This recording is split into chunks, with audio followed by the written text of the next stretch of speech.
Привет! С вами Каска. В этом видео я вам покажу актуальные настройки графики, которые подходят под большинство систем. Но уже в конце ролика перейдем к небольшой оптимизации системы под Warzone, чтобы плюс-минус более-менее все неплохо работало. Первое, что мы делаем, залетаем в игру. Да, это сделать непросто, но постарайтесь. Я, если честно, был удивлен. Сначала нужно запустить Call of Duty, дождаться всей этой прогрузки. Если ты не в курсе чего, как оно все работает, я сделал настройки сначала в Call of Duty, запускаю, пытаюсь потом в Warzone, оказывается, она выкидывает тебя из игры, заходит уже в Warzone, ждешь еще время, и потом делаешь все те же самые настройки, только уже в Warzone. Кайф. По-моему, раньше такого не было, я не знаю, зачем они так сделали, это такое удобство, класс. В общем, не будем плакать. Да что же это такое, снова пинг под сотку? Окей, исправляем ситуацию.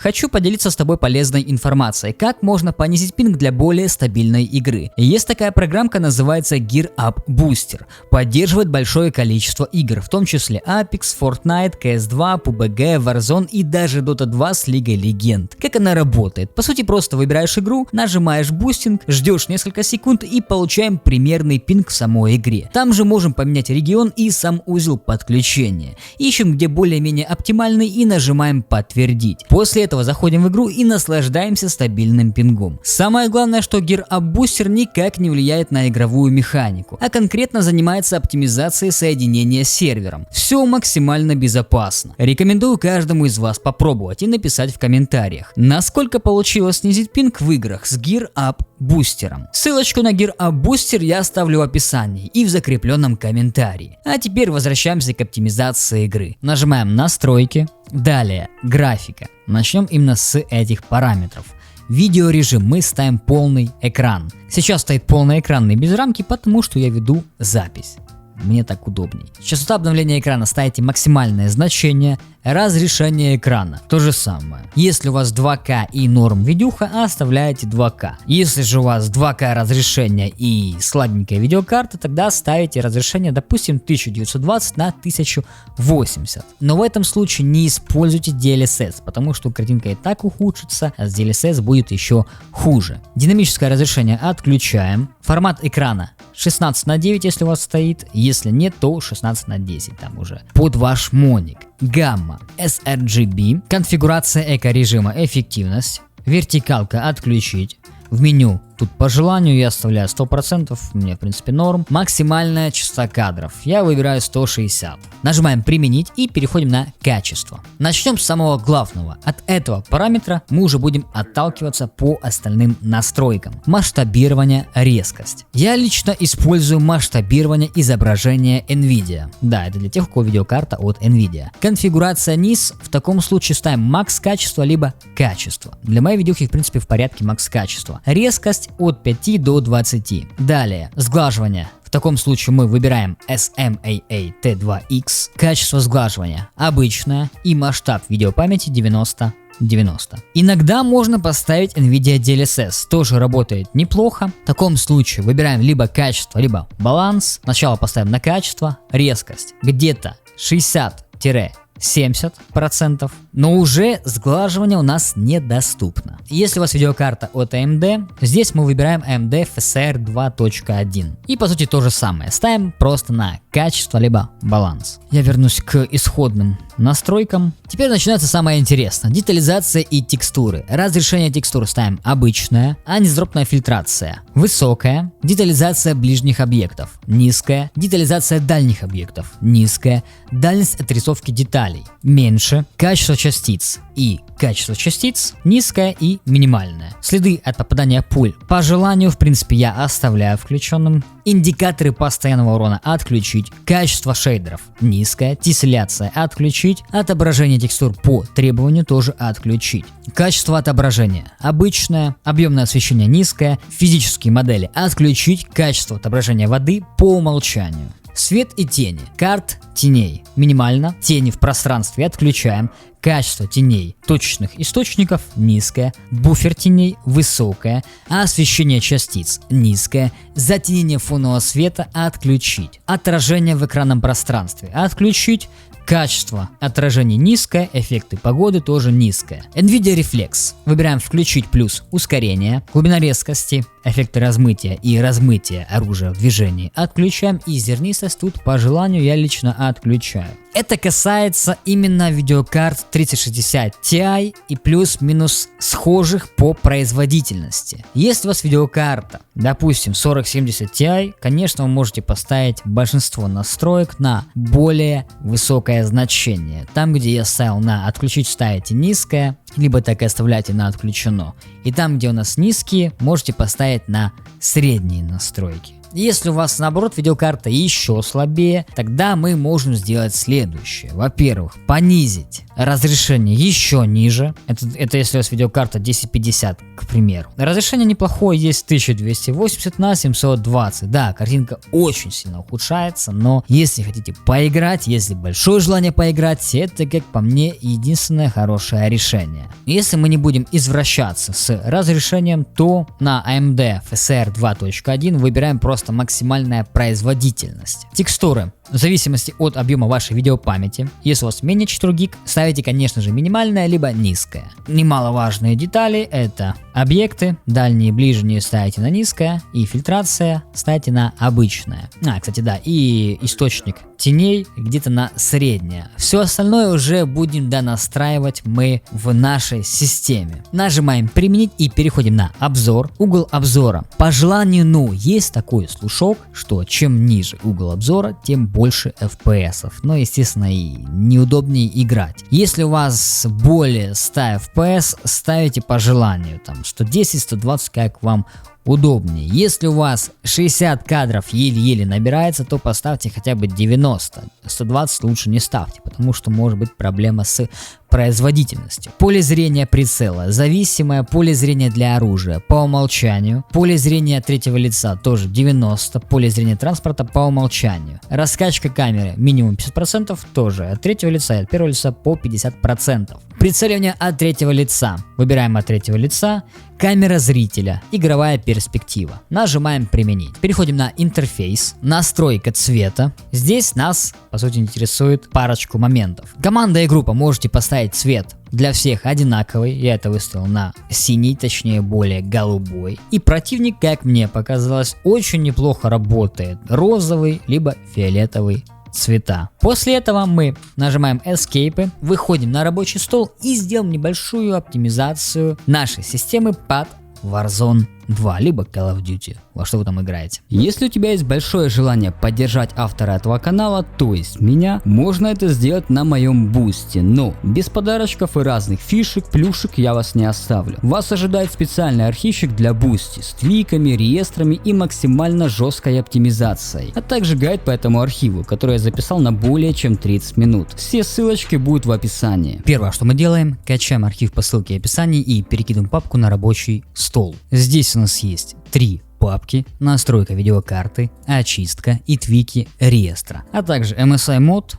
и схема питания. Как раз таки с нее и начнем. Открываем команда, копируем команду, нажимаем PKM, копировать, PKM на пуск, Windows PowerShell администратор, либо командная строка, нажимаем да, Ctrl плюс V и Enter. Закрываем, открываем схема питания, показать доп. Схемы и ставим галочку на максимальная производительность. Теперь нам нужно перейти в папку с игрой. Для этого открываем Steam, библиотека, PKM на Call of Duty, свойства, контроллер. Если вы не играете на геймпаде, тогда отключите систему ввода Steam. Переходим на установленные файлы, обзор, закрываем Steam, но не полностью, нажимаем на Steam, настройки, библиотека. Здесь мы выбираем упрощенный режим. На вкладке друзья и чат анимированные аватары и анимированные рамки мы отключаем. Папки с игрой нам нужно найти среди кучи хлама, кучи мусора, то приложение, которое запускает у нас саму игру. И если у вас игра в Steam, открываем Steam, нажимаем, выбираем Call of Duty и нажимаем играть. Если игра в Battle.net, то же самое. Открывайте Battle.net и запускаете игру. Так как у нас потрясающая игра в кавычках, мы заходим раз в игру, потом выбираем Warzone, нас выкидывает из игры и теперь снова входит в игру. И правда, ведь это очень удобно,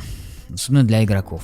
В общем, во второй раз, когда мы зашли уже именно в Warzone, мы игру сворачиваем, нажимаем диспетчер задач, находим Call of Duty и то приложение, которое у нас самое больше нагружено. В нашем случае Call of Duty HQ. Нажимаем PKM, расположение файла и находим в папке код 22, код оригинально. Нажимаем PKM, свойства, совместимость. Ставим галочку на «Отключить оптимизацию во весь экран». Далее параметры высокого DPI. Ставим галочку на «Режим масштабирования». Нажимаем «Ок», «Применить» и «Ок».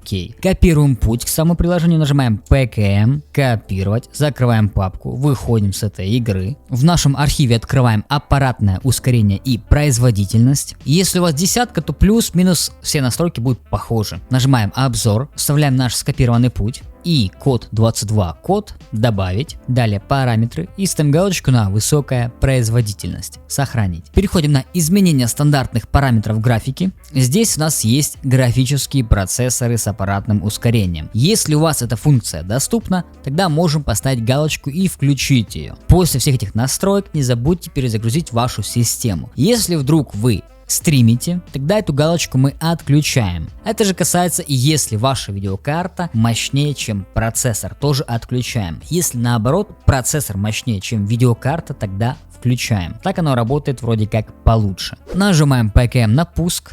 Диспетчер устройств, системные устройства, опускаемся слегка вниз и находим высокоточный таймер событий. Нажимаем PKM и отключить устройство. То же самое, если вдруг начались проблемы, тогда возвращаем ее взад. Следующее, что нам нужно сделать, это слегка настроить и оптимизировать нашу видеокарту. Открываем наш архив, настройка видеокарты. Здесь у нас есть три папки для AMD, Intel и Nvidia. Начнем с Nvidia. В папке с Nvidia находятся подпункты. Первый подпункт – драйвера. Залетаем на сайт и качаем последнюю версию видеодрайвера. Делаем дефолтную установку и перезагружаем ПК. Далее запускаем NVIDIA Driver Settings. Тут у нас есть два варианта. Можем делать по желанию. Я обычно делаю все на глобальных параметрах. Что это значит? Если вы делаете изменения на глобальных параметрах, это будет касаться всех игр. И если вы хотите, чтобы эти настройки касались только Call of Duty, переходим в программные настройки и здесь в списке выбираем Warzone. Если здесь его нет, нажимаем добавить. Ищем уже здесь. Если тоже здесь нет, хотя уже есть, я вижу, нажимаем обзор, проще простого, как это можно сделать, вставляем наш путь и 22 код открыть. Здесь делаем следующие настроечки. Во-первых, то, что указано в картинках. Во-вторых, Sysmem Fallback Policy ставим на Sysmem Fallback. Далее, фильтрация. Если вы не пользуетесь в игре, то можете отключить. Вертикалка то же самое. Если вы не используете, в принципе так и есть, то отключаем. GP рендеринг. Выбираем нашу видеокарту. Vulkan OpenGL. Здесь мы выбираем использовать цепочку буферов DXGI. Режим низкой задержки. Ультра. Режим электропитания. Режим максимальной производительности. Совместимость с OpenGL. Выбираем приоритет производительности. Фильтрация текстур качества. Высокая производительность. Если видеокарта у вас 4090, ставите качество. Во всех остальных ситуациях ставьте высокая производительность. И в принципе это будет правильное решение. Но на вкус и цвет. И нажимаем применить. Если у вас видеокарта от AMD, открываем папку AMD. И нас встречает по сути то же самое. Первый подпункт. Залетаем на сайт и качаем последний, но уже рекомендованный видеодрайвер. В некоторых ситуациях ставите опциональный. Далее делаем Minimal Install, перезагружаем ПК и запускаем AMD Driver Settings. И по сути то же самое. Делаем то, что указано у нас здесь на картиночках. Если у вас Intel, не знаю, что вы здесь делаете, но допустим, то же самое. У нас есть картинки, делайте как указано на них. Открываем папку очистка, Delete them files, выделяем все файлы, нажимаем Shift, Delete и да. То, что у нас не удаляется, нажимаем просто отмена. Возвращаемся назад, Delete them files, выделяем все файлы, нажимаем Shift, Delete и да. То же самое. То, что не удаляется, нажимаем просто отмена, возвращаемся назад, диск cleanup, диск C, ОК, очистить системные файлы, выбираем снова диск C, ОК, ставим везде галочки и очищаем весь этот кэш. Открываем MSI мод, PKM, запуск от имени администратора, да. Находим нашу видеокарту, ставим галочку на MSI, приоритет мы выбираем High и нажимаем Apply. Закрываем. Твики реестра. Здесь у нас есть 5 файлов реестра. Перед тем, как делать их активацию, я рекомендую сделать бэкап файлов реестра. Как это делается? Открываем папку бэкап файлов реестра. Здесь у нас сразу есть бэкапчики. Допустим, если вы уже сделали активацию, но забыли сделать бэкап и нужно будет все это вернуть взад, то просто нажимаем PKM и открываем. Это у нас возвращает назад GameDVR. Если хотим сделать заранее, открываем в картинках. Здесь все указано подробно. Либо для рукастых, либо красиво расписал. Первые два файла реестра отключают Xbox DVR. Максимально полезная штука, большинству ПК-бояринам бустит неплохо так FPS. По-моему, от 15 до 20 кадров. Нажимаем PKM открыть. Если у нас Windows 10, то у нас будет выглядеть примерно как-то так. То есть нажимаем PKM и слияние. Далее PKM слияние. Отзывающая система PKM слияние. Сетевой трекинг то же самое PKM слияние. И системный приоритет тоже PKM и слияние. В нашем архиве открываем Xbox Game Bar. Сам Xbox мы, конечно же, отключаем. Переходим на графика. Нет, не переходим. Переходим на игры, записи. Все, что здесь у вас будет указано, ставите на минимальное значение. Если вы сделали активацию GameDVR, то у вас будет так же самое, как и у меня. Игровой режим мы оставляем включенным. И последний пункт, он касается уже пользователей Windows 10, потому что на Windows 11 так сделать нельзя, увы. Переходим в фоновое приложение и отключаем все фоновые приложения. Можно, конечно, отключить по отдельности, но я рекомендую сделать, как это делал я в прошлом, отключать все фоновые приложения. Так работает лучше, как мне показалось, и нам не нужно, чтобы оно запускалось, когда мы играем. Какие-то обновления, какие-то отправки данных и так далее.